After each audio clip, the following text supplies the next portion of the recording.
hello, and welcome to Not One Right Way, the podcast.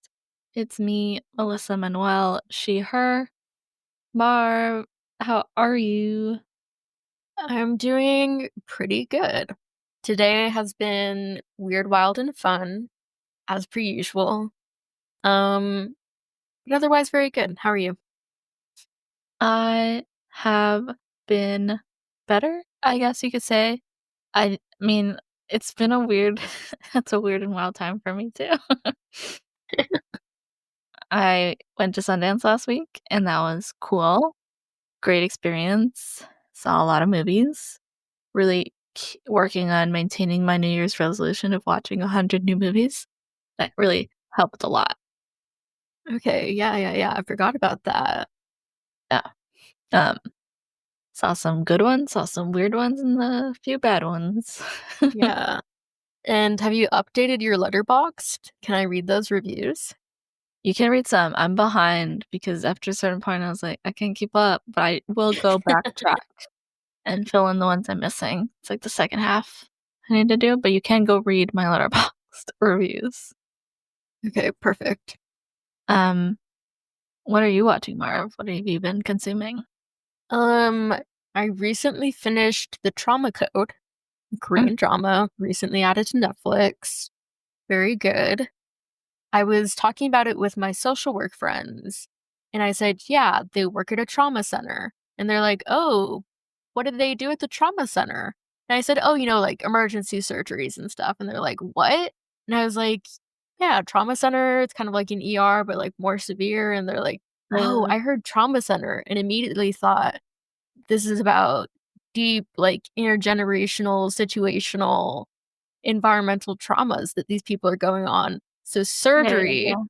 I also thought what they thought, but maybe because I hang out with you too much, I didn't immediately think like this is an ER sort of situation. I was like, yeah, this is a trauma center to talk about your emotional trauma, but Yeah. ER makes more sense. Yeah. Um, well, that sounds fun. It was pretty good. Yeah. um, What have you been watching? Anything you want to share? I do want to share on the podcast in a public space. I want us all to hold in our hearts that Craig of the Creek is over, and I am not taking that well. Actually, I did cry a lot, a lot. Like, it's a 10-minute finale. All episodes are only 10 minutes. But when the first 5 seconds started, I was crying. I was like, dang, Cracker Creek is really over. I'm I don't know. already in a vulnerable place this week. And just thinking about the finale of Cracker Creek's really going to push me over the edge. It's a Yeah. perfect show. What I think is really beautiful as a sort of to really show the circularity of this podcast. We've talked about Craig of the Shriek a lot. As We we're just like, that's just like Craig of the Creek. You're It's definitely right. Cracker the Creek. I love Cracker the Creek. Everyone should watch it now in its entirety, the whole saga. Uh, Mm, it's so beautiful. Like, everyone who's worked on it is so lucky to have done it, and I'm so grateful that they did and what yeah. they brought to it because you can see it, like the human stories that radiate in it. It's truly a Mm, human show, and it just radiates empathy and love and compassion. And I think that's just the peak of what children's television should be. I love it so so true, so much. true, so true. We've both written our essays on it. It's Um, true. I I dream of the day we get somebody who worked on it on the show so I can just tell yeah, them how much I love their work. yeah. And I don't condone breaking any sort of laws. Please don't get into legal trouble. But if you do have to pirate a couple of episodes or seasons to Craig of the Creek, I would say it's worth it. Yeah. But today we have just as an amazing guest as Craig of the Creek, as it is as a show. She embodies all the amazing things. I'm so excited to have her here. She's a former coworker of mine. It's Monisha Selvaraj. She's an associate producer, aspiring producer. Welcome. Hey, hi. Hello.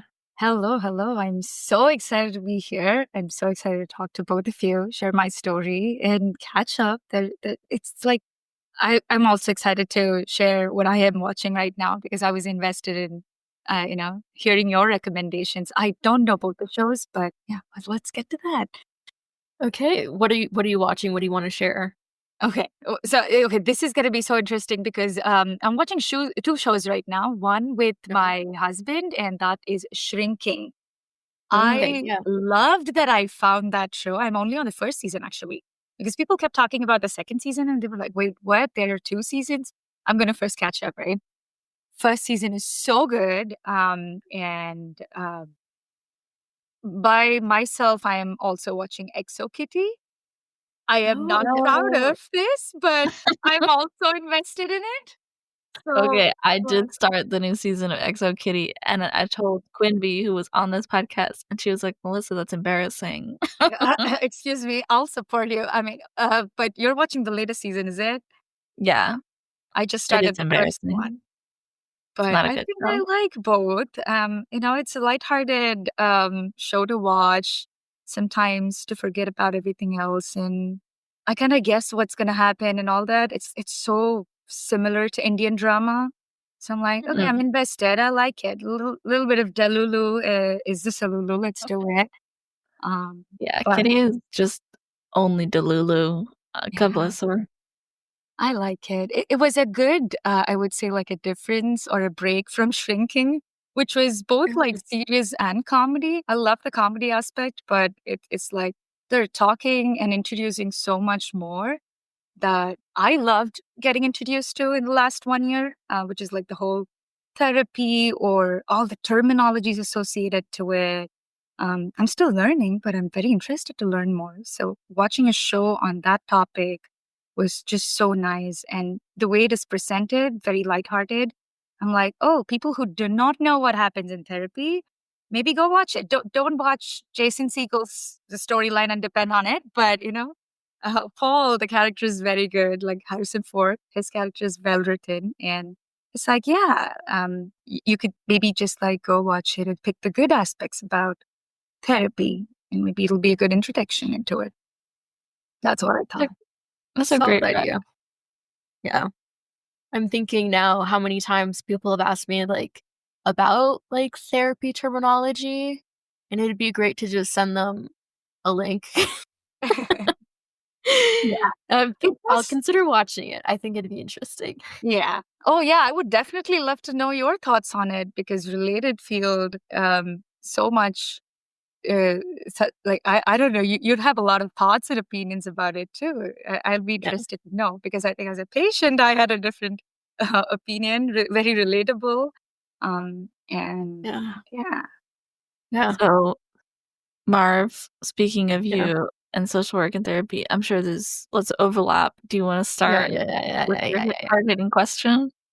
Yes. Hard-hitting question of the day.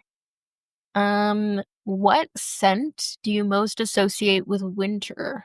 Oh, wow. Okay, great question. I think I want to say hot chocolate Ooh, because I think that's what I keep drinking every time during winter time. Um, I don't know. We just go get that Costco 50 pack Swiss Miss. We're both obsessed with it every evening. Just gives that cozy, warm feeling. yeah, I think that's what I associate winter to.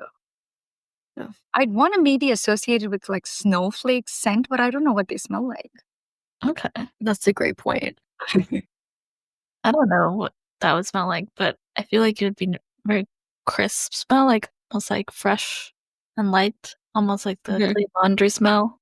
Oh, yeah. Yeah, I'm not Okay. patient. I like a clean laundry smell. Maybe yeah. that's just because Yes. I strive so hard to smell clean at a baseline.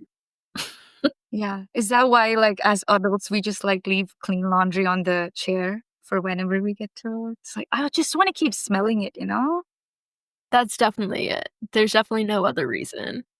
It's It's Yes. not just the laziness, the dread of It's putting it away. oh, it's also time management, right? Like, it just takes 5 to 6 business days. It's all right. yeah, yeah, yeah. Yeah, yeah, yeah.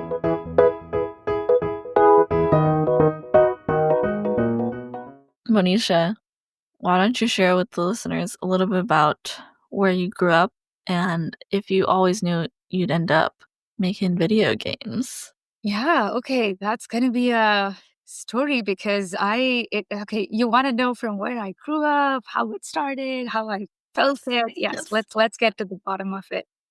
So I am originally from India, and I grew up in this beautiful city that is so close to my heart. It's by the name Chennai, and uh, it's a metropolitan by the beach. So I wouldn't say it's a coastal city, but yeah, like the beaches are very accessible.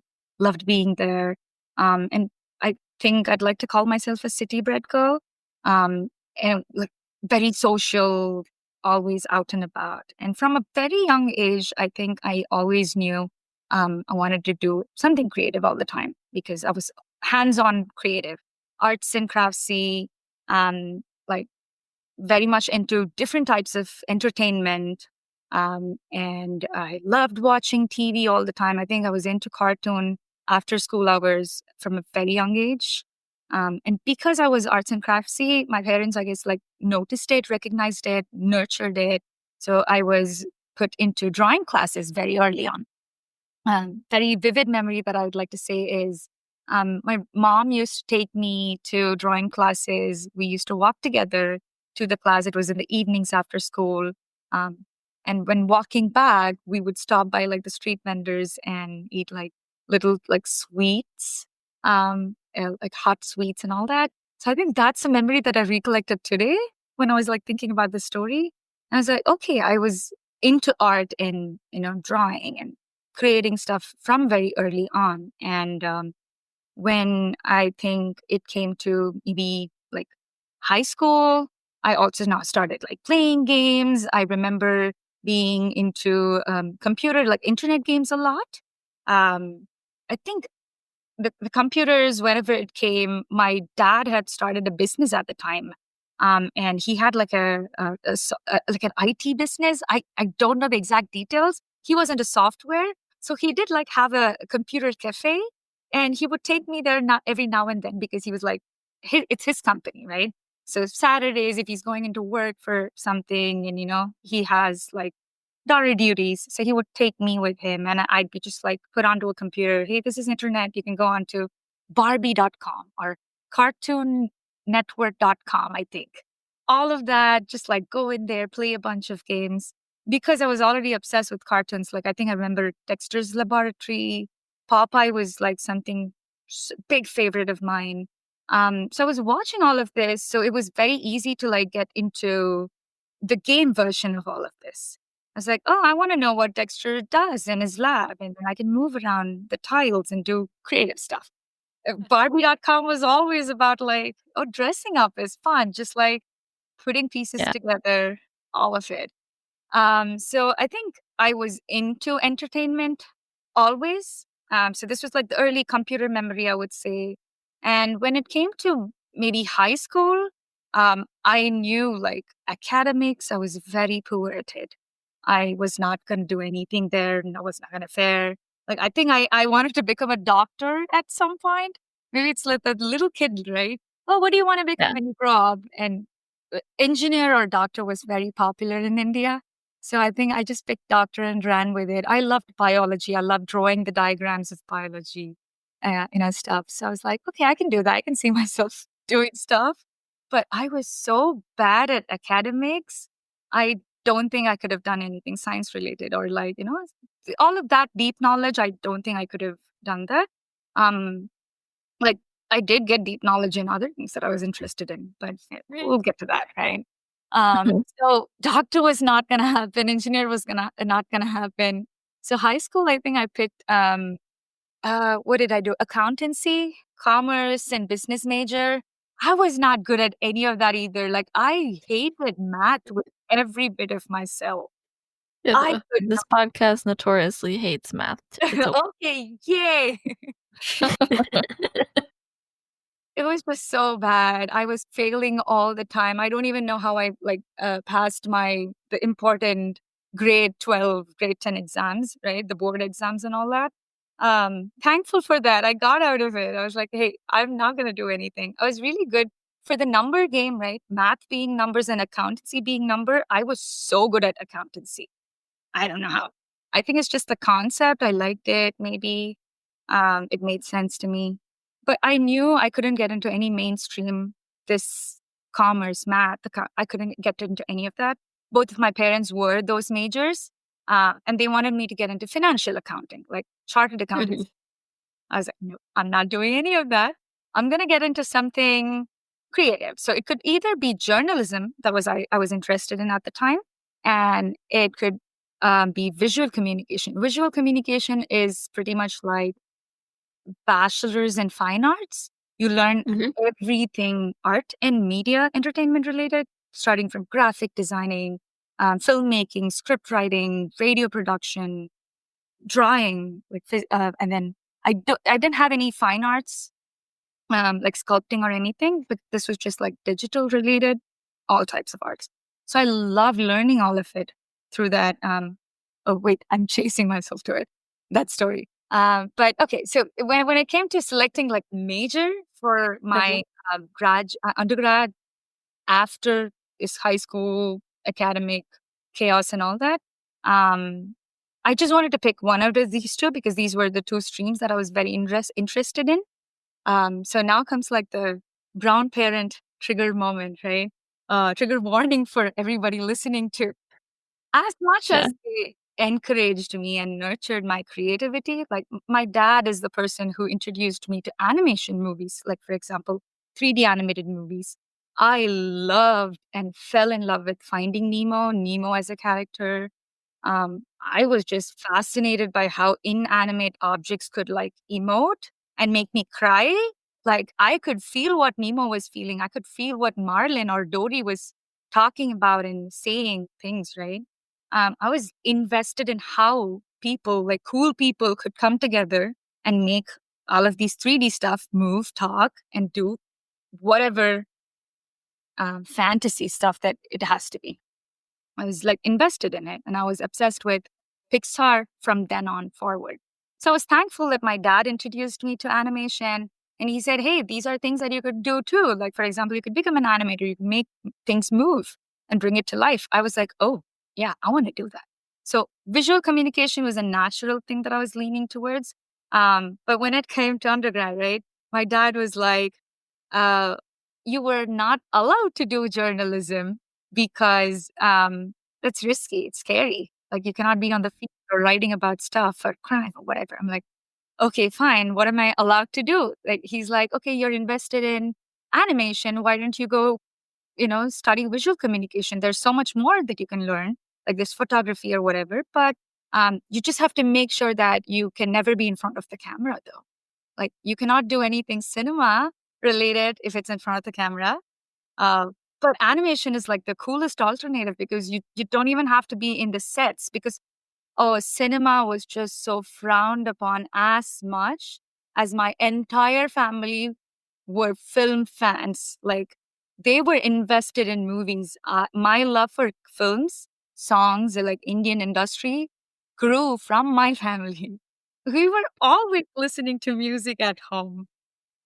We were always watching the latest movie on TV or like going to the theaters, like full entertainment, full experience.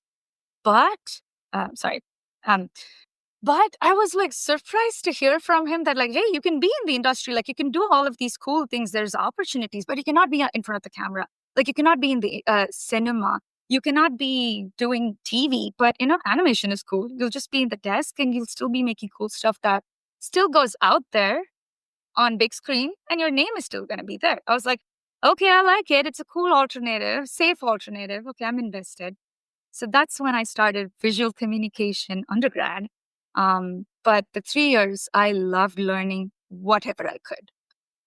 Although this was there, like, I would say like nicely thriving inside of me, all of I want to say toxic manipulative tactics of getting into animation, but I liked it anyway, right? So Yeah. I wasn't able to pick apart that toxicity at the time. I was just like, cool, I'll do this, right? Dad is happy, I'm happy, whatever. But I just like learned whatever I could. And there were like selective, I want to say like couple of things that I was very much interested learning. And I was like, oh, I could do this as a career instead of animation if there's a way. Initially, like I knew there was not going to be an opportunity to like just like get on and do animation. I'm going to have to build portfolios. I'm going to go talk to people, learn more. It's a very niche subject in India too. It was definitely booming as 2D and 3D animation, but everything was still new. And we're like talking about 2014, I want to say. Um, so it was new, and I was like, okay, there are other things I can pursue while I focus on my main goals. Right. So I was doing that. So at the time, there was this little branch of me that tried photography, loved it. I went on camps to different cities. Like I got to go on like one camp that they allowed me to go to. And I was like, okay, good. I really love being just outdoors, capturing things. I'm still figuring it out. I was not like the best of best, but for an amateur, I felt good about the stuff that I was creating, things that I was capturing.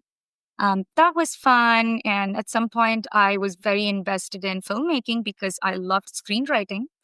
I enjoyed watching film festivals in Chennai when it happened. It's one of the biggest things that happens. It's an international film festival and it happens every year. And because I was part of, visual communication program, I had so many friends who were interested in this. So it was just so natural for me to be, I guess, like into all of these or like get access to go to these different experiences.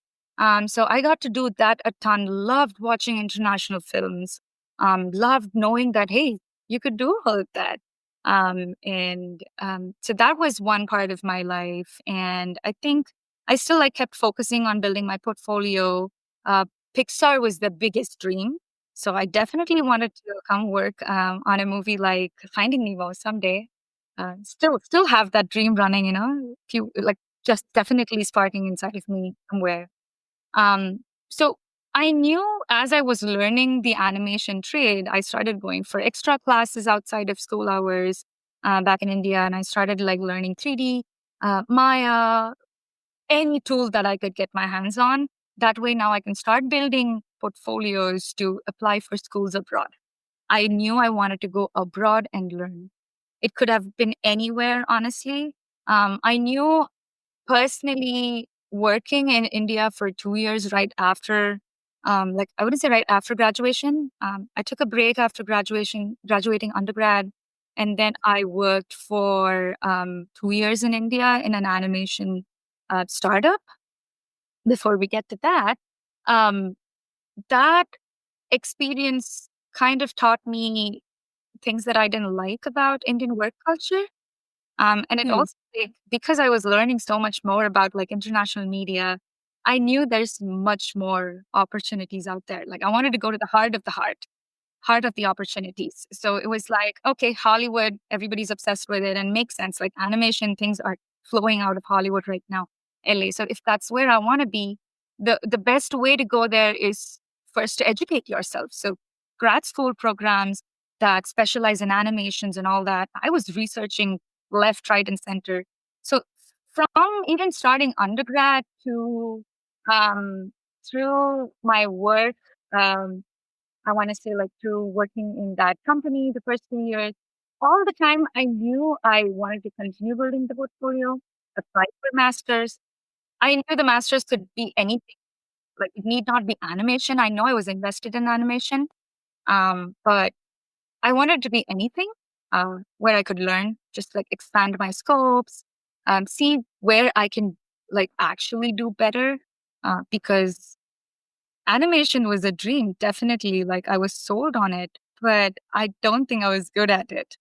Like I love Mhm. creating art. I loved learning the tools. I know I'm good at it. Like I can make something.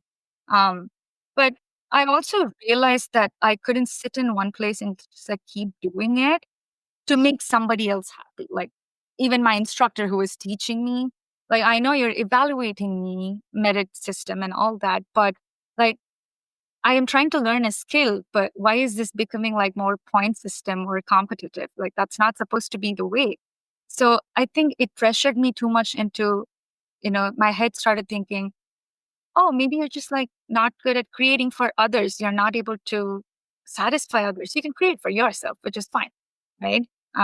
But what else can I do? Like, I just have to keep becoming better at this, keep practicing if I want to go to Pixar someday and become an animator, if at all, anything. Right.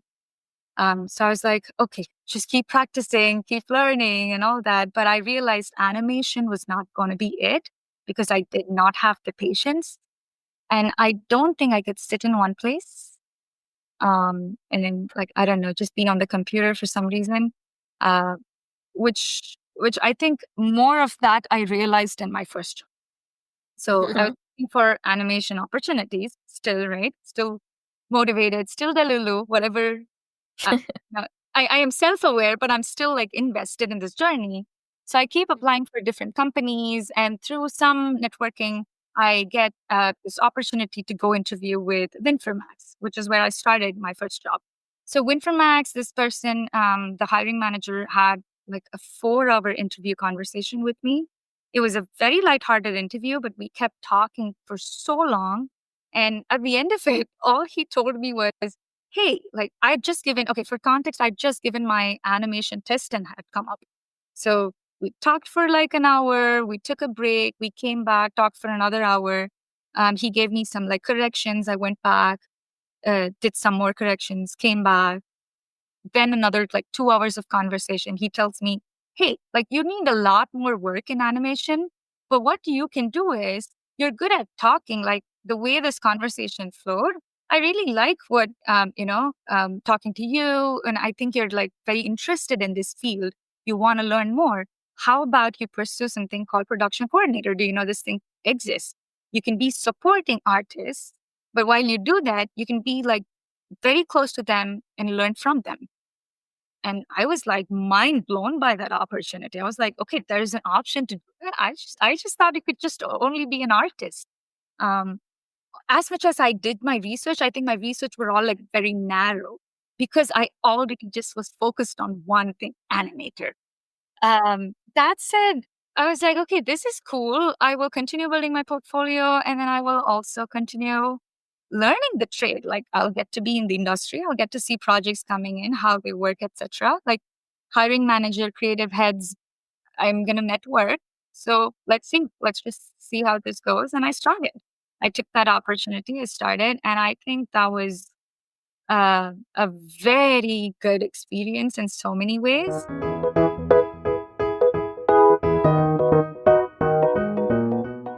A big learning experience in many ways as well, because it was a startup. It was not even an animation primary company. They were an IT company, and the investors were just interested in animation stuff. So they were like, okay, we have contacts with a couple of like big creative people. So we're just going to bring them and see what cool projects we can probably bring in. So they were like, okay, let's just start another branch and invest in it. So there were people who knew the trade, who were experienced with like many years in the industry. They had gone and worked abroad and they wanted to, you know, do something for themselves. So such 3 people joined together and had started that startup. But there was a lot of work that needed to be done, which was beyond the job description. So this is where the toxicity comes. The pay was so less. I started as an intern. I was like, okay, who's going to care about pay? I'm just starting out, right? That's the best mindset to approach. I thought, I'm learning, so I'm going. But the work hours are not sane in India.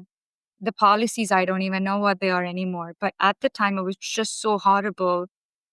The default work week was 6 days, and then it was 9 hours, but um, without the lunch break. So it's like lunch break included up 10 hours, maybe. Because I would go in at like, and as a production coordinator, I would go in early before the team because I want to prep. I want some desk time. Otherwise, you never get it. You're always in meetings. You're always talking to people. You're always trying to figure things out, right? While you're doing that, I was like, this is something that I want to take up for myself because I just wanted to be better. You're salaried there, so it's not like California system or American laws. It's very different. So I was getting paid 2,000 rupees at the time, and I was working 6 day shift, and that changed though. Like I did like quickly learn. Like I was a fast learner. Like I said, there was so much more that I had to do beyond my job description. At some point, I was even like setting up computers for artists. Like I would just like bring CPUs, put it, plug it, whatever. Op stuff. Yes, I'll go pick up like um make orders like for mirrors if animators want to use it, right? Like animators use mirrors to look at facial expressions when they're animating. Especially with 2D Mm. animators, it was very important. So all the ops stuff, okay, I got it because I just want to learn the business. I am into this. So I think that part was maybe felt exploited in retrospect at the time. But fast learner, I'm growing, I'm learning, I am realizing that I'm so good at production support. And this is much more fun for me than what animation, thought could give me. I was like Mm. on my feet because I just liked going to different desks, talking to artists, just checking in on their progress. They don't have to get up and, move from their places or move from their zones. You just go in, quickly question, running out with answers. You don't have to wait, all of that. I just like, that's the way I think I like working. Um, one of my creative directors used to say, hey, you're like, you have fire on your wheels and wheels on your feet. I was like, why? What do you say? You're like a fireball. You're just like running around up and down. I never see you at your desk. And I'm like, I like that. This is the energy that I wanted. And I'm so glad I found production. So I started thriving no matter what the toxicity was, but things changed. 2 years down the line, I was like, you know what? This is not working for me. I cannot keep doing this because I think I'm getting very comfortable at this. And Mm. I think I need to go study more and see where all of this potential can go and get some better rewards. Because I don't think I was getting good rewards there. I was not learning. I was not thriving. I think at some point it became just um, too much of a repetitive cycle, I guess, like the same Mhm. thing. But again, you were not growing. in- That was the whole thing. So anyway, I wanted to get out of there. So I did. I came here for my master's. And because I was equally invested in like games from a very young age, and high school was a very big changing time for me because after high school, me and like a group of friends would frequent these computer cafes in Chennai because these were like pay by the hour game cafes. You could just go pay like for 1 hour. You get to use the computer. They have all the games installed. So you get to play whatever games you want. So we go Nice. as a group. So it was cheap to go as a group. You just like split the cost, right? Budget friendly activities that we could do as friends. And we would go play Call of Duty all the time. And I was so bad at it in the beginning. My friends would be like, "Oh, you can be, the person who goes and shoots in the front." And they'd be like, "Oh, I can do this." And I'll go like looking for enemies, just putting my body in the front. But I was a body double for them. So they Um, would just be like sniping from the back. they So were using you. they were using me. But I learned support from a very young age, Yeah, from a different way. This yeah. is my thing, I guess, like playing as support in teams. I liked it. We did play a lot of Counter Strike, which was a little bit different from Call of Duty. Did you know that there is friendly strike in Counter Strike? Friendly fire or something? Those words sound familiar, Okay. but I don't know what they mean. And it was too late to ask, I'd been there long enough Yeah, yeah, working on the game and being like, it's too late to ask. yeah. I don't remember exactly if Call of Duty right now has or did at the time, but Counter Strike did, and it was basically being able to shoot your own team. So Okay. my friends, for fun, would finish the game, win the match, and then when we're all respawned, like the admin person, like the person who's conducting the game, he'd like change it to friendly fire and just turn shoot us all. Become Wow. the MVP just for fun. I know, sounds very That's brutal in terrible. retrospect. So Just take all the of this W. would happen, but this was all experiences, just core memories of gaming with friends and just having a Yeah. good time. I would say. So that definitely factored a lot into my picking a major for my grad school.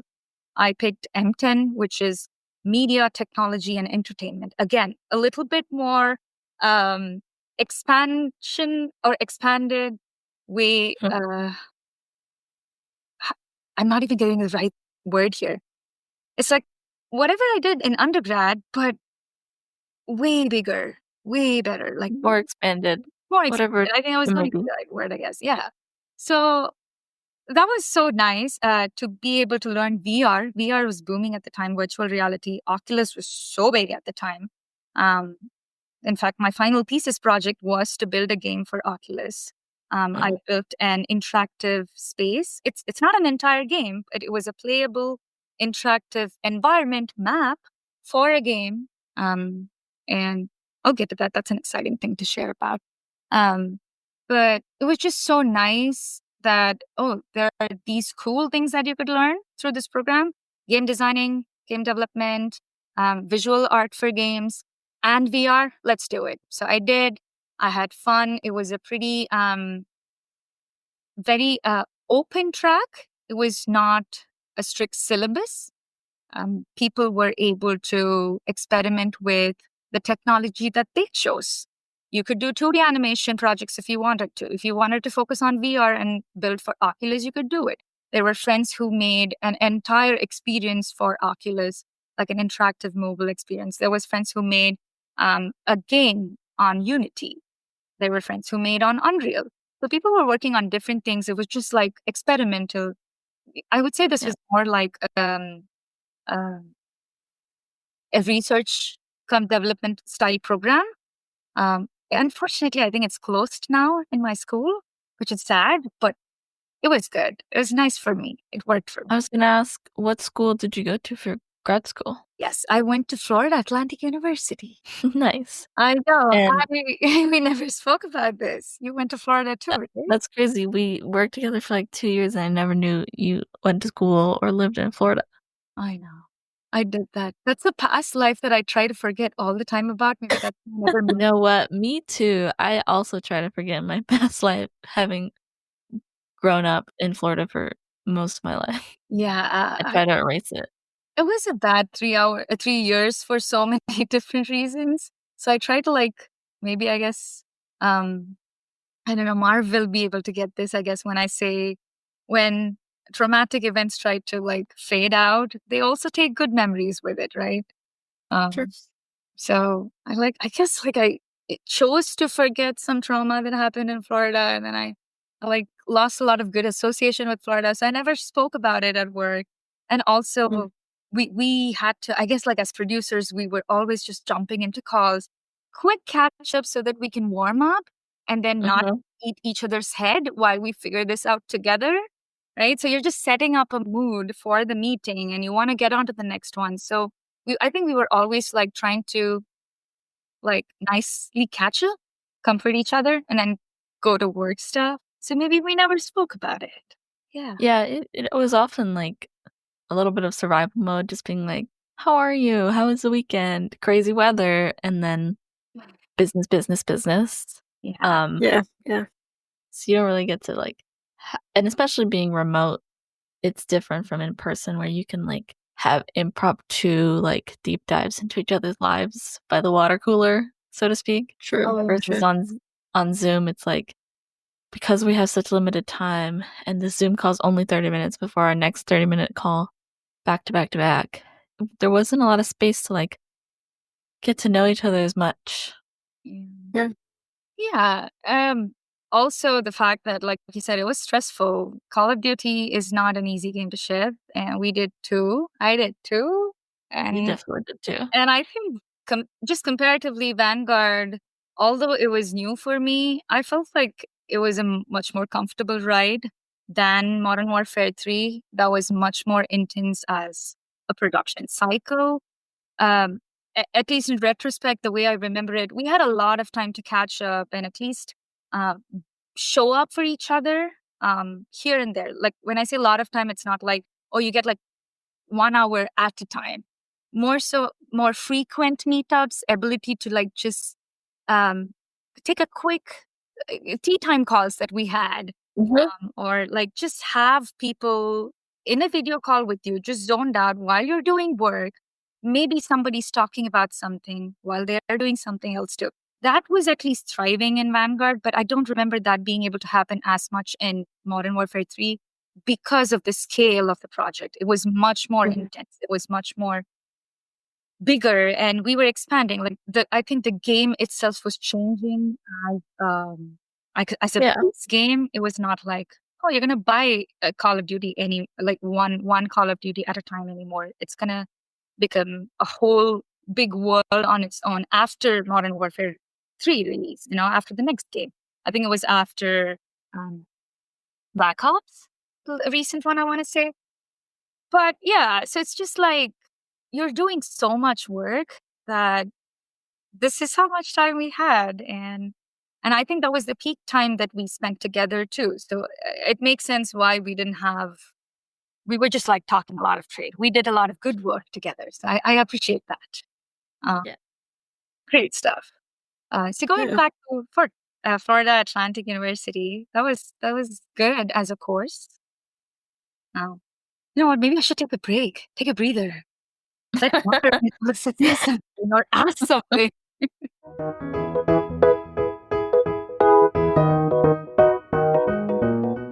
What do you see as being the sort of big shift or difference between these two production roles? Your first one in India and then this one in California, I believe, at Sledgehammer, right? Is that in Northern California? It was Foster City, but I was working remote most of my time. In the 3 years, it was mostly remote. COVID. I was a COVID graduate, baby, for grad school, 2020. Me. Wow. And it was not looking good, my prospects. But yeah, let's address you said the shift, right? I don't think there was a big shift because when I think about it, there were more similarities and transferable skills for me that I was just like bringing. The shift in itself was just like the style of project, for sure. Yes. That way, the animation was very streamlined. Like it went in an orderly fashion because it had so many dependencies that you couldn't like work without. But I was working primarily in creating the animation sequences for a particular TV series. It was called V for Virat, and it was on Disney TV India. That is a 2D animated TV show, and I think every episode was maybe about 15 minutes or a little less. It takes a lot to animate, right? Or I could be having these numbers so wrong, but the amount of work was a lot because you're working with a lot of shots, and each shot will have characters, and then background. So first of all, I'm working with like a lot of assets, but on top of that, there is like one streamline dependency that I earlier mentioned about, which is you get the animatics from the client. So I was on the vendor side of the team. So the client, Disney, would send us all the animations, the animatic storyboards that you have to work with and create now animations for.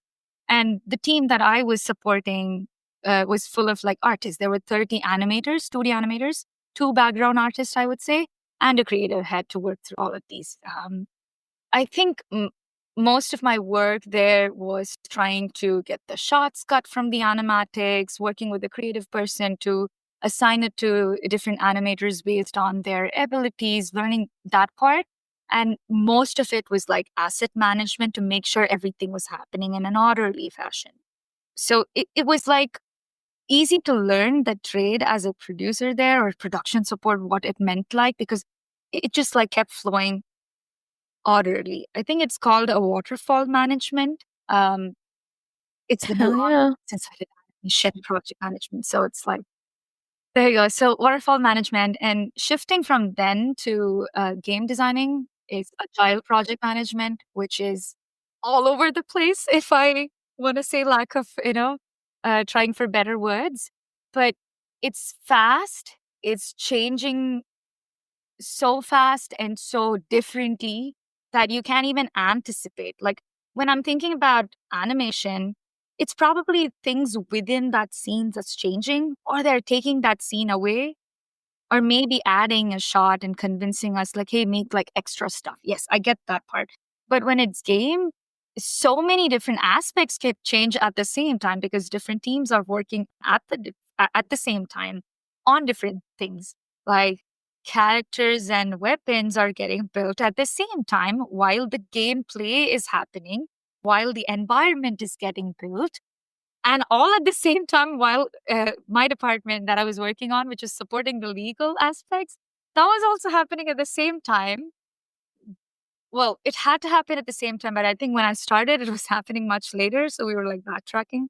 Let me not get into too many details, but I think it was like the order in which it happens, you cannot be sure that, hey, step A, step B, step C, and D. It's not going to be like that. A, B, C, D, E is happening all at the same time. Anything could change. Just have to like make sure you're like you have the relevant context and information to put everything together and make sense for your work. You need to be understanding of each and every step of the pipeline, even though it's not something that you're directly working with, because there are dependencies, and that's like lifetime dependencies, I want to say. That's so important. That's something I learned right away. And I think it's still relevant, even not in games. It's relevant in animation. Like, the more you know about the whole pipeline, the better. Because it makes you better. I think even as an artist, like, if you're aware of where your concept's going, like how it affects the 3D, like, a simple example is just, if you're making a character, don't put a bunch of dangly things on it, because that's going to be a lot of work for animation and rigging. So be conscious of, like, what you're building because of how it's going to affect the rest of the pipeline. I think it's helpful to just be aware of how everything works, because it makes you a stronger artist and it makes you a stronger producer, director, etc. Don't work in a vacuum. It will always make you a stronger person. So true. So true. Yeah, I think it was about like I think I see it in two ways. Whatever Melissa said, like I agree. It makes you more stronger because you're relevant now. You know everything. Like you're able to make sense of the whole picture and see how your like little cog work moves. And the other aspect that I relate to this is from the empathy aspect, because I learned the art, like how to make the visual art. It was easy for me to understand how things worked. Like I was able to relate to an artist when they said, "Hey, like I put in a lot of work on this. Like I cannot go back 8 weeks worth of effort, right? If you want to make this small change." I was able to understand that because I had that relevant knowledge. And this is something that I want to encourage anybody who wants to take a production, like right now, people who are coming into the game world or animation world, is something that I totally encourage you to do. You don't need to become an artist. You don't need to learn all of that. But, just watch a bunch of YouTube videos. Just try to understand maybe how things roll, or sit and talk to your artist. That's a good thing to do, right? Because one, you're making a connection with them. Two, you're trying to understand what pain that they're going through. And three, like, the trade. So the next time something, a similar situation comes up, because that's likely to happen, you will know how to support your artist, and you will also know what to do now. Like, it's just like that muscle memory building, I would say. So yeah, becoming empathetic is something that I would definitely encourage any upcoming producer, production support person to do. And that's how I connected um, becoming stronger as a producer to what Melissa said right now. Awesome.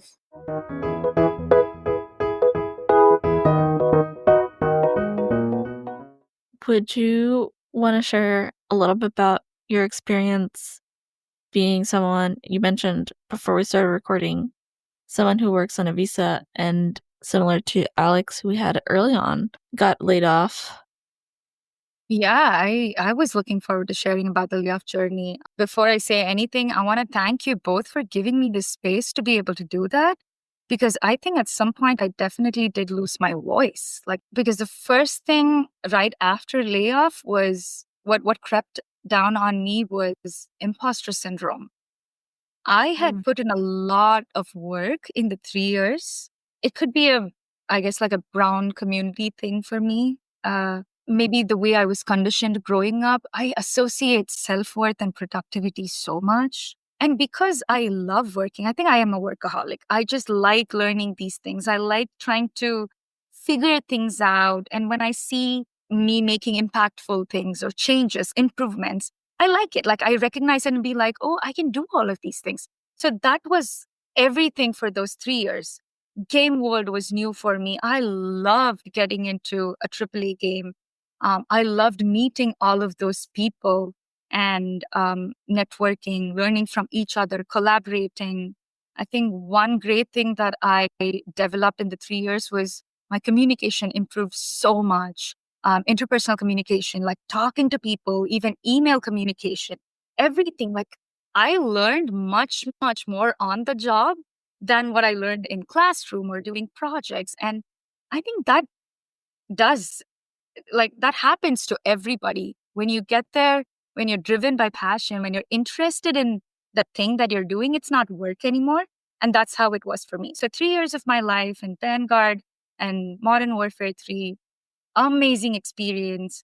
I invested a lot of myself in there though. In retrospect, I felt like one big learning is I did not balance or prioritize self care and myself over other things that I liked focusing on, which was work. And then I did travel. I did travel a lot. And coming from, like, I want to say, like India to here, learning to be in a new culture, all of it, and then earning new money, financial independence, you're finally adulting. And like I said, I come from a culture where I wasn't allowed to do a lot of things. Now, feeling and finding this sense of, I want to say, like, liberation, being able to do anything here, learn anything, and also proving to myself and family members who said, like, hey, passion's not going to feed you. But I did. I Mm. got here. I had gotten and shipped 2 massive titles. All of this somehow associated to self worth. The layoff basically put a very big dent on that identity.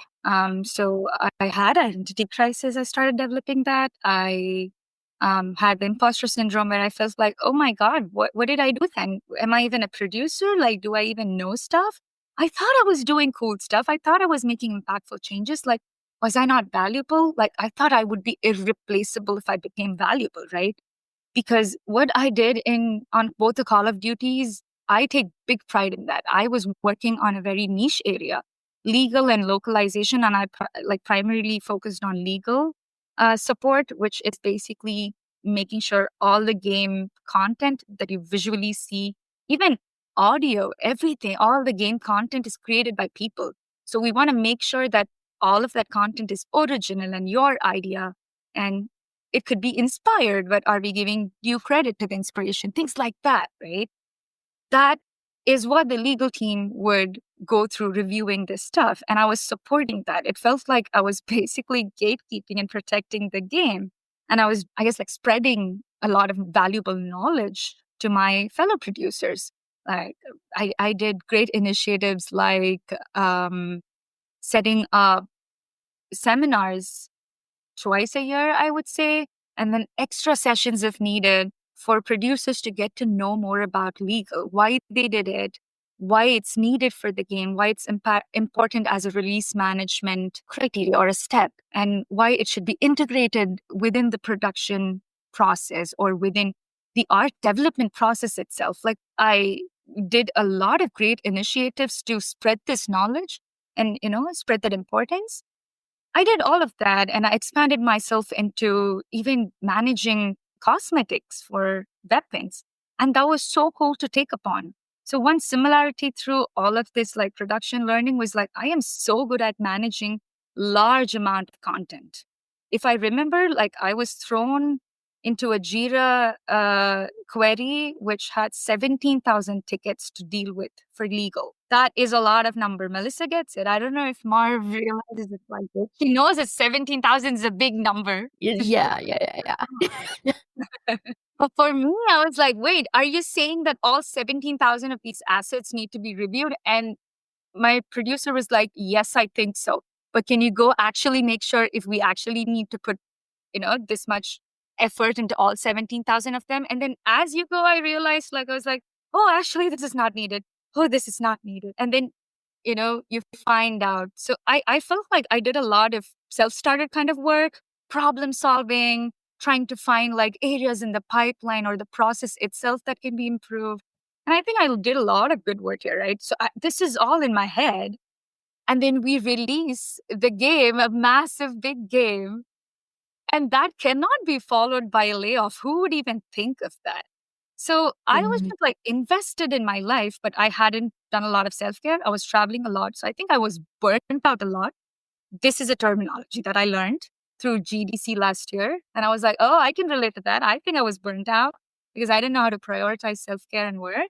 The layoff, even on the day off, when my coworker and friend, like she called me, she was worried too for all of us, right? She's like, people are announcing this. Like, did you see that email? I see that email while on the call and I tell her, you know what? I think we're going to be fine. We had the acquisition.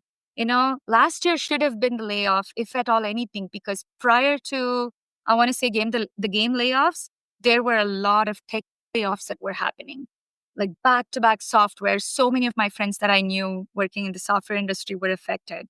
So it was like in trend, but in my head, I was like, we released a very big game. We did the acquisition. I think everything is fine. At least it shouldn't be our, team for the I don't know. I was just thinking from the production perspective. Like you have all the plans for the next live season, 8 months. And we just like had in-person meetings. I loved meeting my entire team in person and coming up with like strategies and planning. We come up with these cool stuff for the future of Call of Duty and production support. Like we're doing things, guys. Like this cannot happen. Mm. They're not going to do anything to a game that just released. Like that's how delulu I was, because I also wanted to really believe that that's how business would work, right? I didn't know.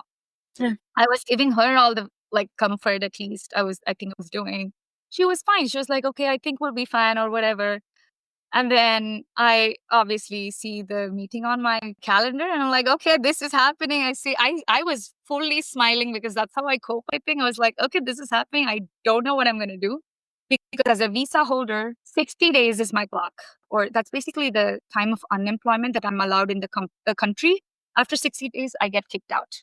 So I see the thing, I go in there and I am still like confused. There are other friends texting me, hey, do you have it on your calendar? Do you have it on your calendar? I heard other friends had it. I don't have it. Do you have it? I'm like, okay, so now I know who's not having it and who's getting it. It's like just a lot of information until I even go and sit in that meeting. But I go, the meeting was brutal. But while the meeting was going, I just realized one thing, like this is happening, that's not in my control. It was just very brutal the way it happened. It was not personal, right? Like nobody was sitting down and talking to me or like trying to hold space for my emotions there. Like nobody was there. Yeah. Tell me that it was not Yeah. me. There was nobody. It was just happening in a very different manner and it's all new. But one thing I keep hearing is they were like, oh, you will have access until the end of the day and then that's it, right? I hear that and all I can think of is like, oh, now I need to go say bye to my friends when I get the chance. So I go into Slack and our Slack chat is like nuts because people are announcing that they're gone. They're affected too, etc., etc. And just reading the names, I am not okay. These are not the people who are supposed to be affected. Nobody should be. Nobody should be, first of all. But these people I know work so hard. Like, I keep telling all of my production friends, like, Vanguard was trauma bonding in a different way. We like fought war together. Like, we were soldiers together and we did such an amazing game from COVID, like from home, all of it from like just working off of Zoom, not even believing that we were all real for months.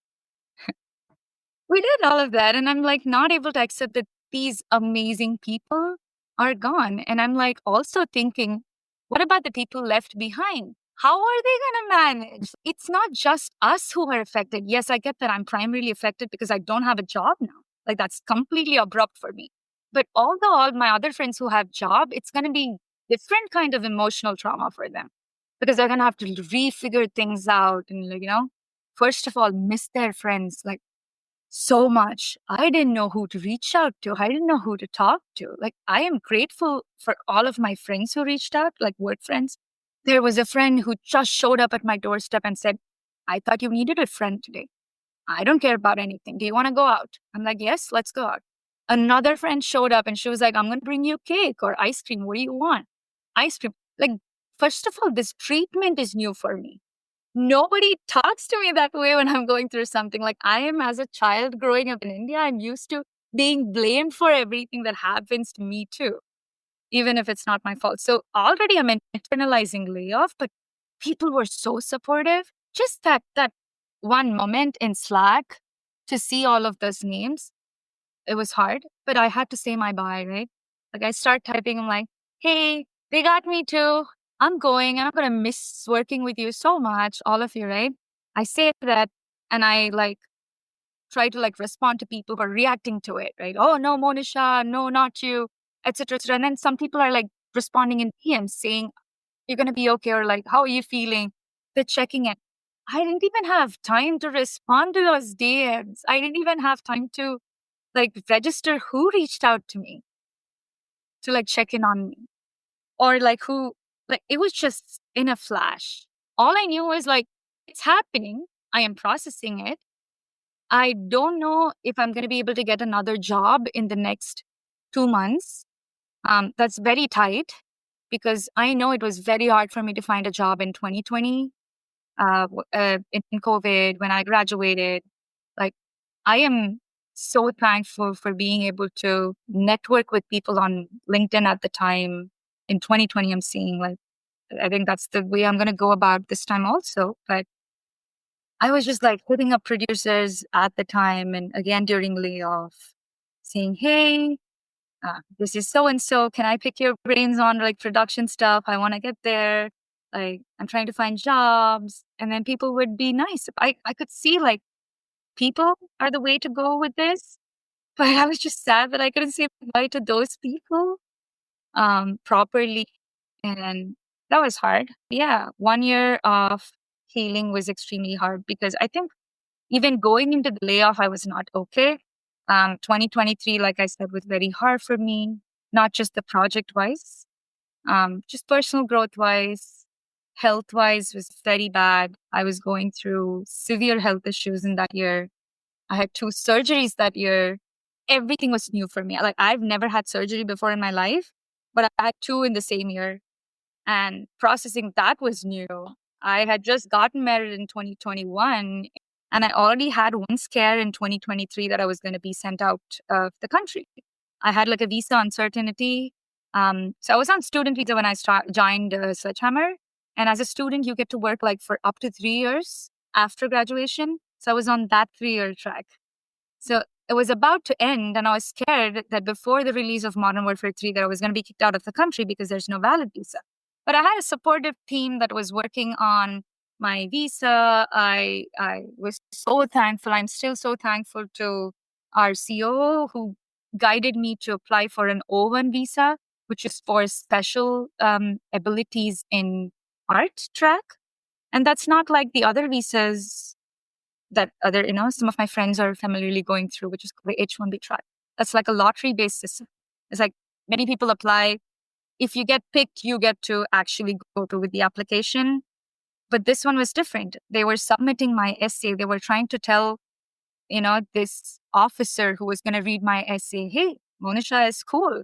Monisha has done so many things. And just on our project, just the last project that we released, which was the award-winning game, Vanguard, it won an award for VFX and all that.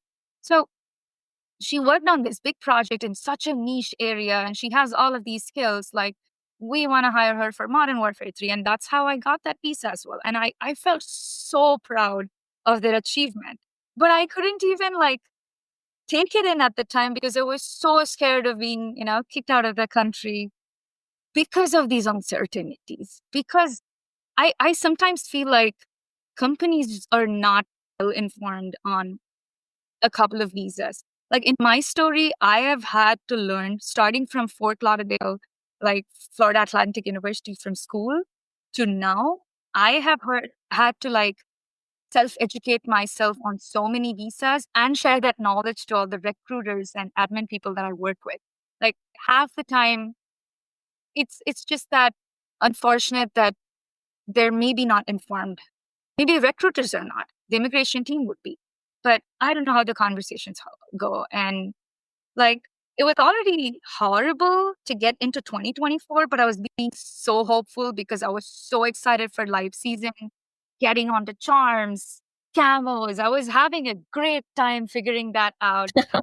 And this happened, and that was so bad. Health was bad. I think I got into a very bad anxiety state.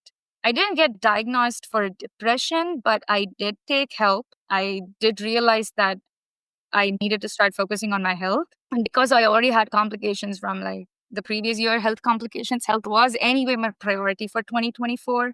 So I got back into therapy after a break just to focus on this whole like layoff phase. And I am so thankful I did it. And, in a very sad way, I'm so thankful that the layoff made me do all of that because I was not focusing on myself. I think it helped me think a lot about what actually matters.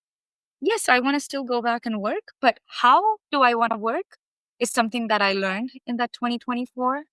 I healed a lot. I started tapping into old hobbies, inner self, everything that I missed out on, that I hadn't focused on, reading, hobbies like crafts, embroidery, painting, everything. So whatever I could, I was like, I have all the time right now. And clearly, first of all, 2,000 people are laid off. I don't know how many jobs are going to open up. I don't know who's going to hire me beyond that check mark of saying, yes, I need sponsorship. So all of this was already uncertain. And on top of that, I did have 2 interview experiences that was so brutal.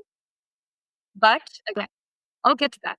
But that experience did teach me about myself. Like I found myself through that.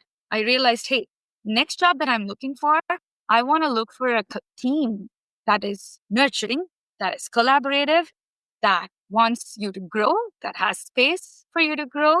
It's not just about promotion cycles or, titles for me. I really want to like keep doing more stuff and keep learning more stuff.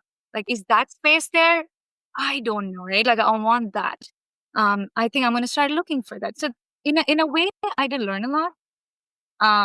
But in another way, it was so brutal that I realized a little bit about the industry too. And so many things are unfair. Those need to change. Yeah.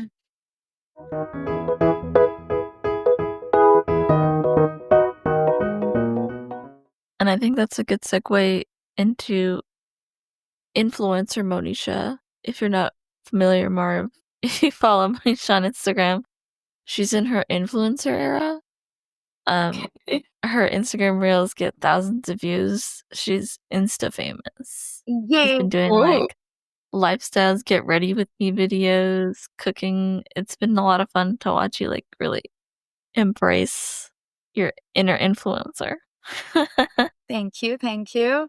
I think it was like another inner child dream that Yeah. I made come to life, and I'm proud of it.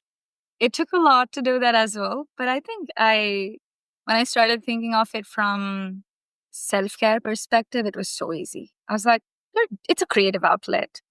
You're just gonna do something. You like creating stuff. I've been enjoying editing reels just in general the last 1-2 years. I think I came out of that whole photos and still photo sharing to more of like movement. I just generally like recording a lot of my memories. I like documenting stuff and revisiting them. I'm just like a big memory person, big like collectible person, junk journal person.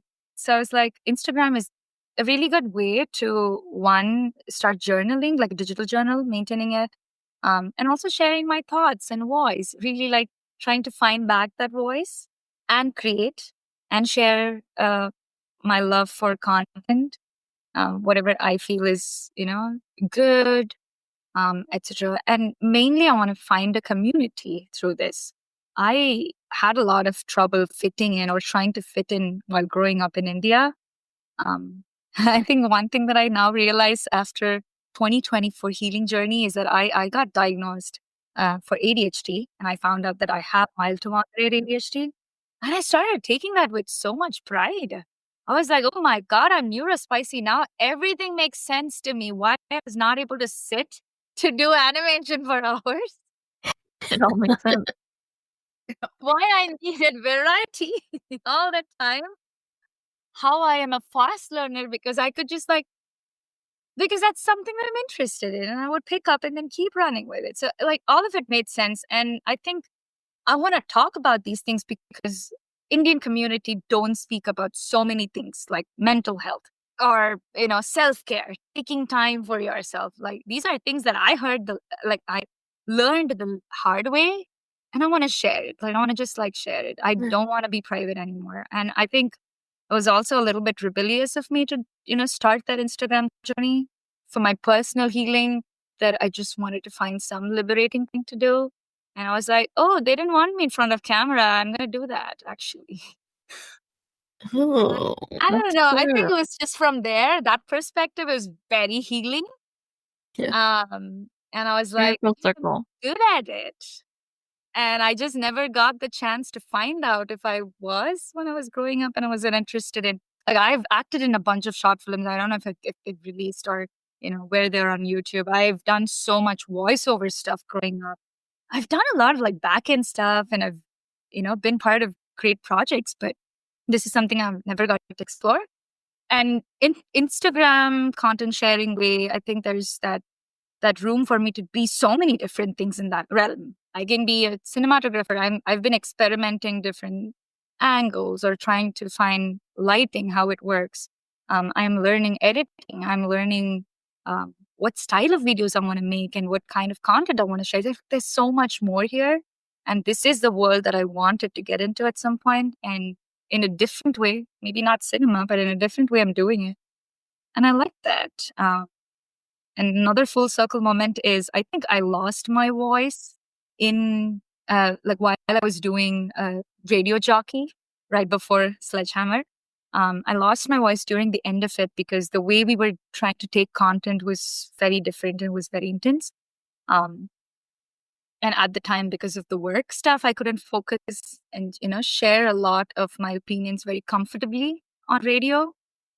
Uh, but being able to do again, voice out and share my story and say all of that in my own terms, in my own ways on Instagram, like another public platform, is just so inspiring. I think, I don't know, I think I want to just share my thoughts through Instagram, build a community. Eventually, I don't know, when the work visa stuff figures itself out and when all of this uncertainty calms down, maybe there's an opportunity to monetize. But right now, I know on my visa, I cannot do that. That sucks for me and other on visa influencers or budding influencers, aspiring people that want to try this, art form. That's just sad. But I know that these things take time.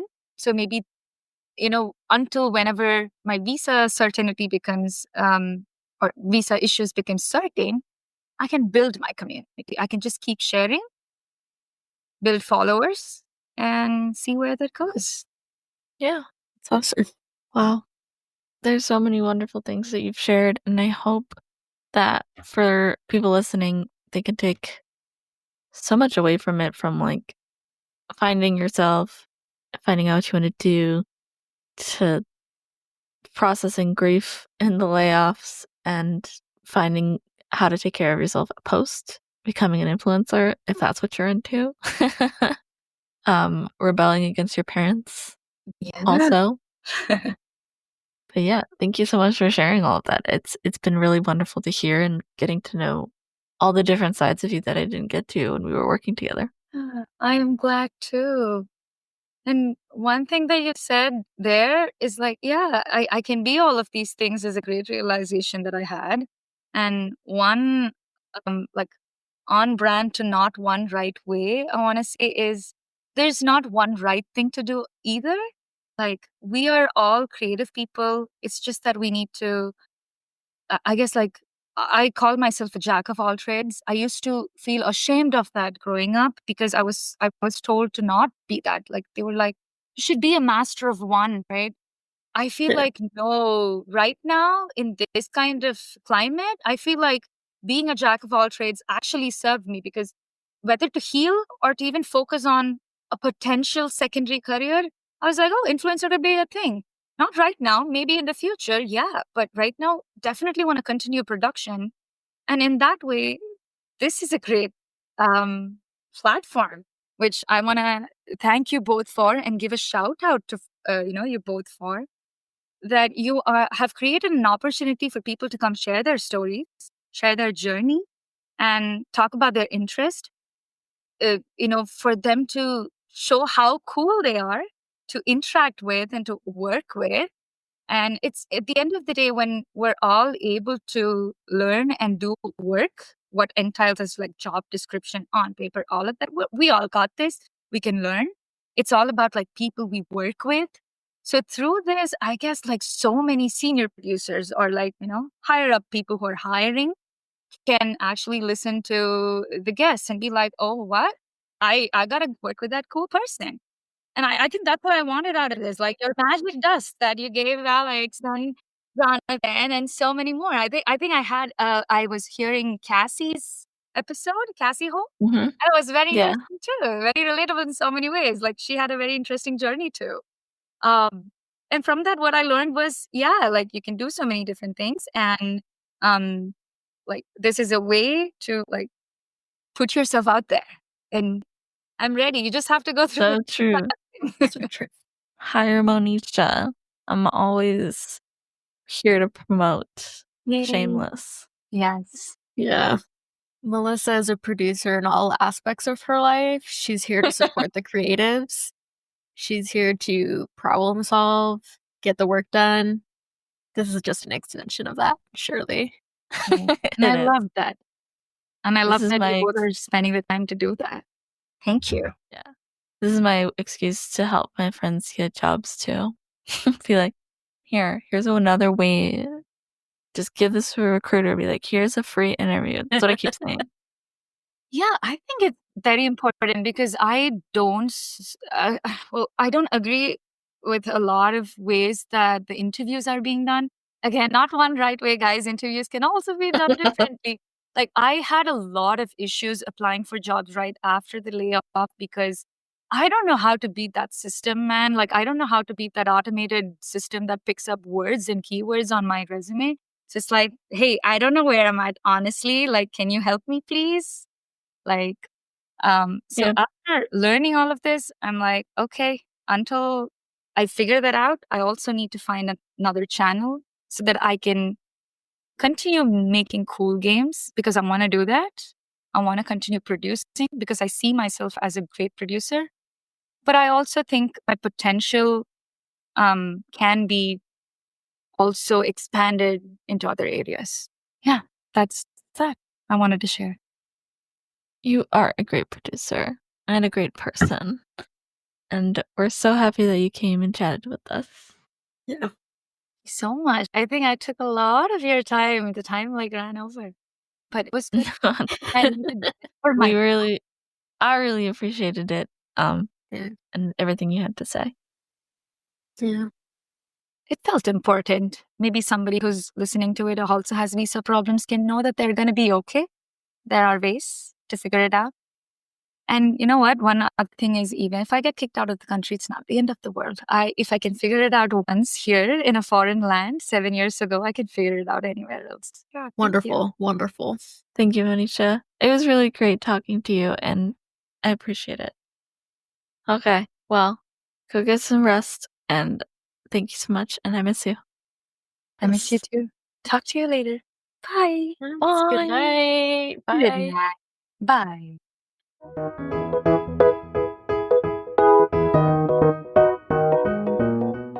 That was our conversation with Monisha.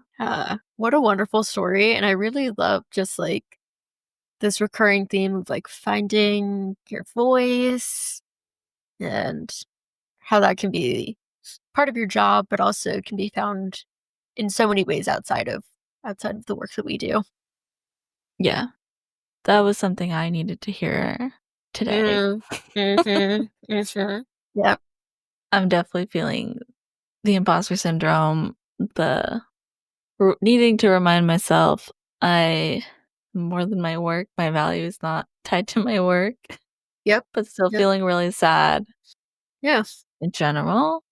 But hearing Monisha today was a good reminder for myself Yeah. too. I'm right there with you. I've been feeling some sort of way about my self-worth, but We're valuable people, period. I am a capable and loving person. Yes, we are more than what we provide to society. Your power didn't go out during the recording. Great. That is pretty good. I'm glad it was only an hour. I swear to God. I was like, dang, Marv can't read their fanfic. No AO3. No Tumblr. Oh, Tumblr. Oh my gosh. So sorry for Was your bad. loss. I was just in the dark with my dad. And like we didn't even have the TV on. So it was just like I was gonna say, like, what do you do with your dad with no TV on? nothing. It's crazy. Can't even imagine the awkward silence. Uh, Terrible. How did people do it? How did people do it? Well, I think it's time to say goodbye to our listeners. Goodbye. Don't forget to like, comment, subscribe. Tell your friends to listen. Our cover art is done by Les, and Marv does the editing. And remember, There's not one right way. to become an Instagram influencer. There's not one right way to dissociate from your memories of Florida. There's not one right way to realize animating isn't for you. It's production. There's not one right way to find your voice as an adult. There's not one right way to stick it to your parents. Yeah. Thanks so much for listening. Bye. Bye.